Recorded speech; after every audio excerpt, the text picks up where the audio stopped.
হেমেল কি অবস্থা ভাই? ভিডিও কর ভিডিও কর। শরবতের তো হুরে এতগুলো আইটেম কি কি এর মধ্যে ভাই? এলে নাম নাম নাম জানতে চাচ্ছি।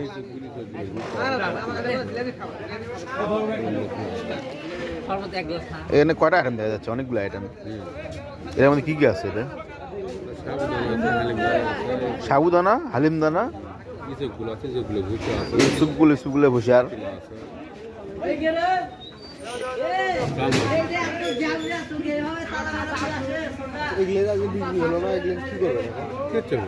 এরকমই থাকবে। কালো জিরা এটা কি কালো জিরা না? গরম হলে তার লক্ষ্য এটা কি সিট নাকি? না।